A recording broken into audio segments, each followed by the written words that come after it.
Join me as I take on the challenge of building a new YouTube empire while also juggling my online business. Are you new to YouTube? Me too. Not really, but this is my newest channel and maybe we can grow together. You don't need to go viral for now, you just need a proper strategy. I built a B2B YouTube channel from 0 subscribers to over 20,000 in the space of a year, and in this video we'll get into what worked. This video is going to be about how you can position your YouTube channel as a business tool rather than another avenue to get famous. If you're like me, then you're not really here for fame. You're here for revenue, reach, and reputation. It's vital to keep those business targets in mind. We're not here for 1 million views, we're here for $1 million. And the way to do that is to define your content to client pipeline. I'll explain how to do this in more depth in a minute. If you're like me and you're starting from zero, one of the most important things to get right off of the bat is who you are, who you help, and how you can help them. Speaking of which, I'm Tom. I'm a digital marketing coach. I help consultants, advisors, other coaches to be able to succeed online with their content and allow that to help them drive revenue as well. I've helped businesses that are struggling with their content strategy to earning from multiple revenue streams online. If that's the kind of help that you're looking for, then subscribe, hit the notifications bell as well. That way you'll be notified every time I upload a video. And if you're a regular on the channel already, give us a thumbs up. And if you think that you're going to like this video, give us a thumbs up too. A little hint. That helps with the YouTube algorithm. Early likes within the video means that you have an engaged audience. So I said we'd get into the content to the customer funnel. And so here we go. Before your very first upload, you need to think about how people are going to enter into your channel, stay on your channel, and then potentially convert into a warm lead. So the way that I explain it to my coaching clients is you have this kind of upside down pyramid, and this is basically the funnel. You have your top layer content, and that is wide-reaching issues across an industry, really common pain points within that industry, topics of the moment, relative to the news today. Stuff like if you're running a software consultancy, is AI going to run us all out of the job? Big topic, wide-reaching, lots of interested people, lots of potential for lots of views. Get people onto the channel that might not necessarily be familiar with your work. The next layer, so underneath that, is still a fairly popular topic, but this time you're trying to familiarize people with you as the expert in your field. You want people to think that they're going to have value in sticking around. I colloquially call this the friend layer. You're basically just trying to get people to like you so that they can subscribe and then more regularly engage with your content. And then finally, we have our conversion layer. So at the bottom here, and this is the point in which we really want to niche down into those specific pain points that people might have within your niche. This is where we would offer them something that's easy for us to produce, to convert them from YouTube viewers, LinkedIn post readers to mail list subscribers, where you can then communicate with them more effectively. So that's the basics of what a content funnel looks like. So if we were to run through an example, the top layer video is going to be, is AI going to replace all the software engineers? It's a big, broad topic. It's going to generate lots of interest. It inspires intrigue within the industry itself and maybe potentially further afield. It's going to trigger an emotional response and hopefully get clicks on that video. That next layer, remember our friend layer, this is going to be something that is slightly more targeted advice and something that you can position yourself as a caring friend. The top 5 skills that software engineers still need to have in 2025. Informative, helpful, come back for more tips like this. That's the kind of vibe that we're going for with this kind of layer of content. So then the bottom layer, the conversion layer, we might have something that's more like how I use AI tools in my testing framework. In this video, we can include a lead magnet that might be something like, here are my AI prompts for setting up a good suite of tests. One of the exercises that you should try to run through, and is what I run through with my clients in my coaching sessions, is that we imagine that we are someone that has discovered the channel in the top layer and we push ourselves through that content funnel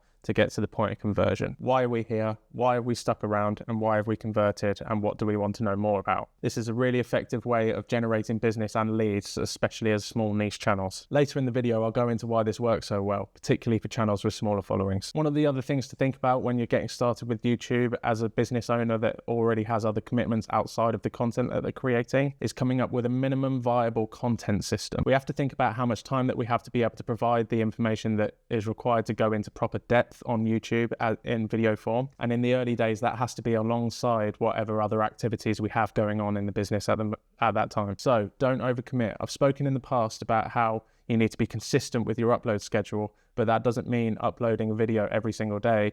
Instead, it means commit to one video a week, one video every fortnight, or one really deep dive every month. Pick a schedule that you can stick to and that you know that you can commit to, because that is essentially how you are going to grow sustainably. Say for instance, my current schedule is one video a week and I might do 1 or 2 shorts outside of that full video. That's more than enough content to then be able to feed your audience. Come up with a system for your video planning, because that's going to save you a bunch of time too. How are you going to come up with your idea? How are you going to script it? How are you going to record it? And eventually, how are you going to deliver that? There should also be plans from the very start to be able to repurpose that content. And when I say repurpose, I mean using a full video like this, for instance, and using it for shorts, using it for blog posts, using it for social media posts, newsletters, what have you. Spread similar information that you're already creating content about across that week and use it in multiple different channels. There are other things, of course, that can help save time when producing videos in the form of tools and templates. Some of the tools that I use to help me in my process is vidIQ. I swear by it. If you're not using it for your YouTube content already, you have to start. It is a game changer. Otherwise, ChatGPT, Google LM, things like that. There are various different thumbnail tools that you can use. I'm not going to describe my exact process in this video. Maybe we'll get into that in a future video. But this is stuff to bear in mind to keep you from burning out and keep your content working for you. One of the things that I really love vidIQ for is that it helps me trigger the algorithm with targeted videos. I start my video planning process by coming up with a title first. That helps me come up with search-friendly content that my potential clients are already asking Google and YouTube. This is where we're obviously getting into the SEO part of the YouTube game. Titles, tags, descriptions, those are the things that are really going to help YouTube to understand what your content is about and who it's for. If you get those things wrong, then your video may well not perform. When coming up with those video ideas, especially as a small business, you need to be able to build your authority. Being able to provide experience, results, and proof is a vital part of why people will come to trust you and then potentially buy something from you online. And that comes back to what I was talking about, the content funnel, the upside down pyramid, whatever you want to call it. And at the bottom of that layer where you've really niched down, then you should have a call to action that feels really unlike a sales pitch. If you remember, we spoke about the AI prompts. This strategy converts so well, and here's why. That authority that you've built in your content through the proof and the results, this establishes credibility early, and that means that the CTAs that you have later on in your video,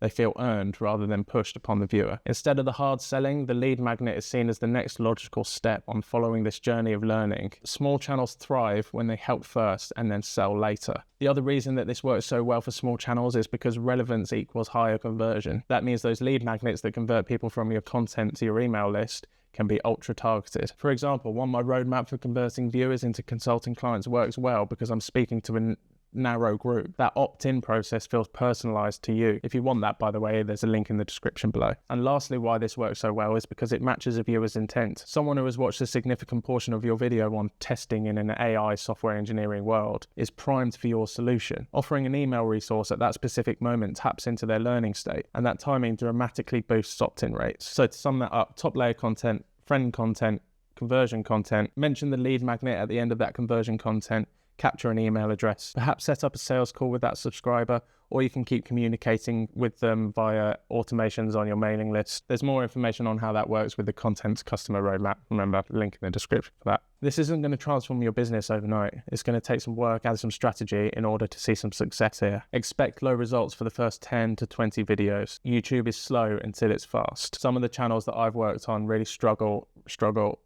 and then suddenly one video changes everything. That one video could be around the corner. Just keep showing up, just keep going in deep, and keep being an expert. Stay ready so you can capitalize on when that happens. So just to end the video, I think these are the key mindset shifts that you should use when you're starting on YouTube as a business. Don't create just for content's sake. Build assets that can work for you long after that you've uploaded them. Each video is a rep that sharpens your message, builds trust, and brings you better fit leads. YouTube is all about that compound growth, not overnight success. If you want some more YouTube tips that go a little bit more specific about my YouTube workflow, how the algorithm works, you can get 30 days of free YouTube advice from me, and there's a link in the description for that as well. I'll make sure it's really clearly signposted for you. So yeah, if you found that helpful, then hit the subscribe button, and yeah, let's start growing together. I'll be back with more content strategies and digital marketing advice.